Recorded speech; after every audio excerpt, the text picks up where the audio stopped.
Hi friends, welcome back to Bucket List Homestead. My name is Lynn, and a few days ago, 4 to be exact, I made bone broth, and I shared that with you in the video I made using up some things as part of the Three Rivers Challenge June edition pantry challenge that Jessica at Three Rivers Homestead is hosting.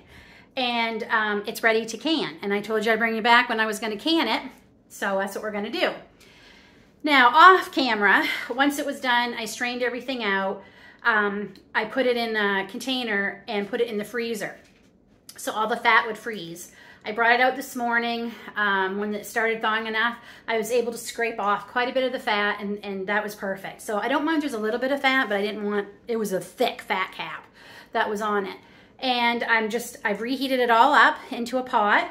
So it's heated here, and there's the broth, a gorgeous color, and it smells amazing. It is ready to go into jars. So I'm going to take you through as if you've never canned beef broth before. I've done it several times now. It is the easiest thing. I think if you are starting out pressure canning, I'd probably go with broths. They are so easy to do, and it also gives you a few days to prepare because you're gonna wanna, cook them for 3 days at the max anyway.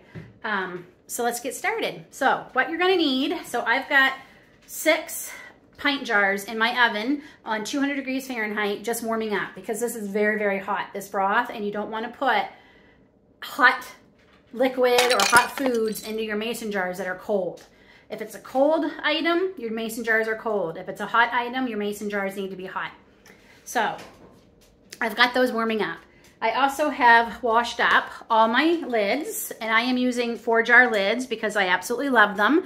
And they are now carrying gem size lids on both their Canadian and American sites. So don't forget to use the code Bucket List Homestead, and you'll get another 10% off your order.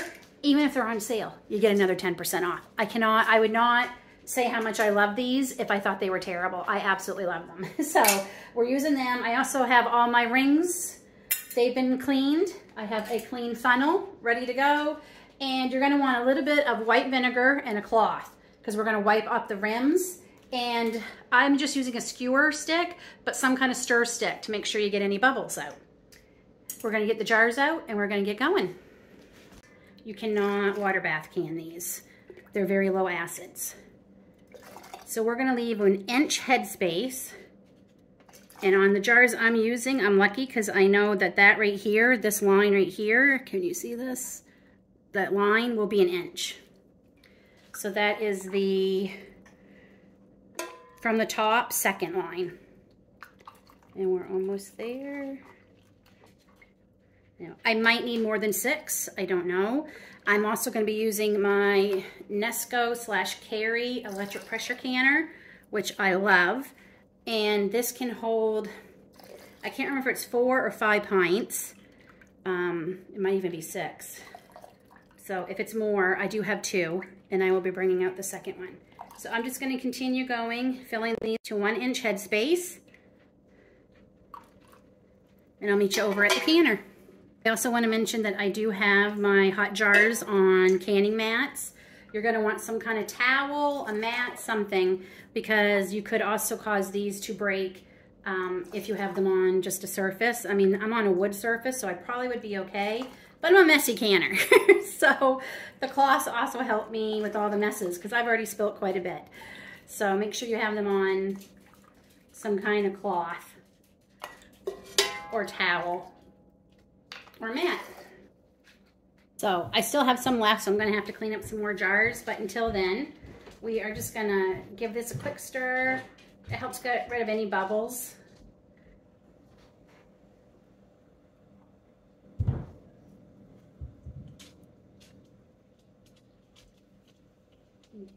And because there's fat, this is where the vinegar comes in. So you're just gonna take a cloth, dip it in some vinegar, and wipe off all your rims to make sure. This will help make sure you have a good seal.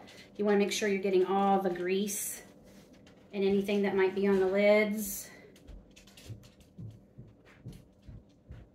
And if you didn't check beforehand, this is a good way also to find out before you start canning whether any of your jars have chips. And if they do, don't use those jars. right, I'm just going to go around this one more time. Okay, so now we're going to place our lids.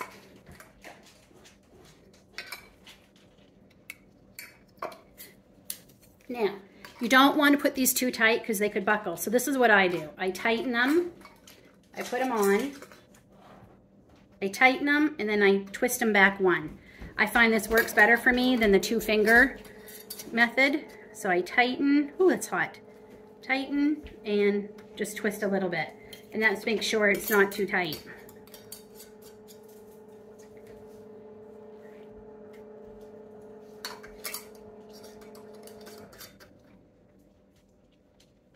Tight and twist.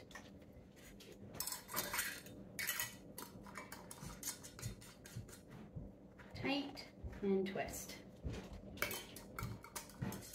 Tight, twist. Now to the canner. So this is my Carry / Nesco, they're both the same, electric pressure canner. I have 8 cups of hot water already in there, and I'm going to just bring over the rest of the jars, and then we'll go to the next step.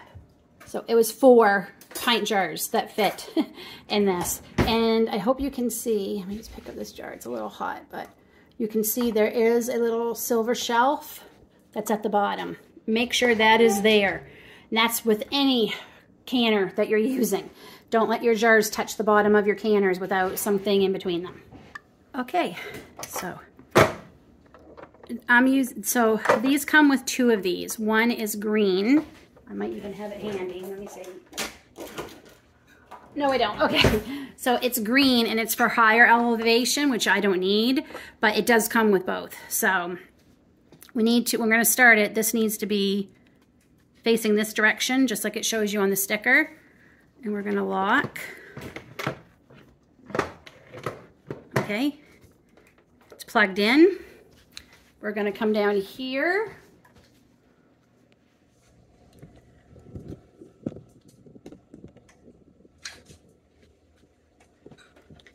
And we're going to go to high time, so 25 minutes, because these are pint jars. Start. Okay, so that means it's coming up to steam, and it will let out, just like in a Presto traditional canner, it will let out a steady stream of steam for 10 minutes, and then it will beep, and that is to tell me to turn the gauge, just kind of like the jiggler. That's when you would put the jiggler on the traditional pressure canner. You're going to turn that so it's to the exhaust. Sorry, the puppy's getting into something.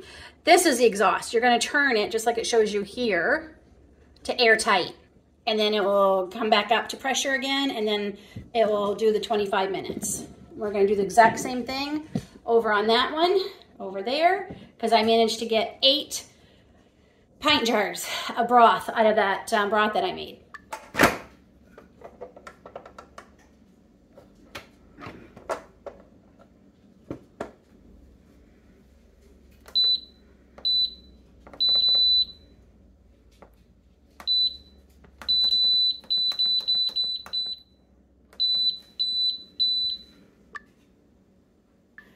So the first one, I hope you can see it. Oh, it is. There's steam right there. It's just reached it, and it says E10, so that will count down, and when it's done, it will beep to let me know I need to fix that valve. So we've reached 0, so we need to push this so it's in that position like the sticker. It will stop flashing in a few minutes, and it will go to 25 minutes. And that's it.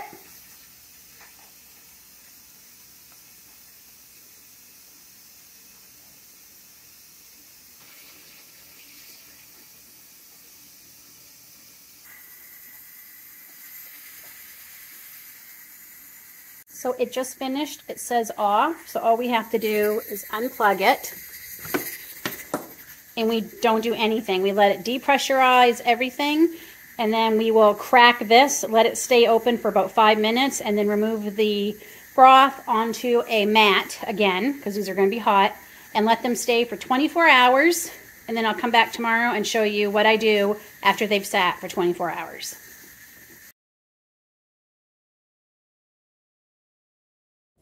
So it's been 24 hours.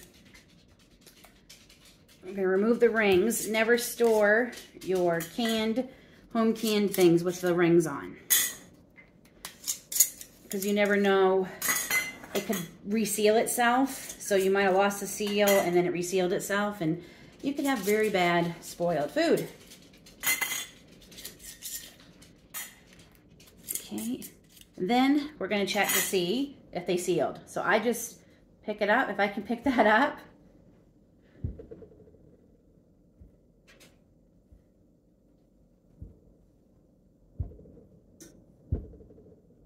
%100% seal rate. Love my 4-jar lids. So now I just get a wet cloth with just a teeny bit of soap, and I'm going to wipe these all down. I can feel there might have been a little seepage. They seem a little greasy, so we don't want to store them with food residue on the outside. A little bit of soap that's on here, and I'm just going to wipe these all down.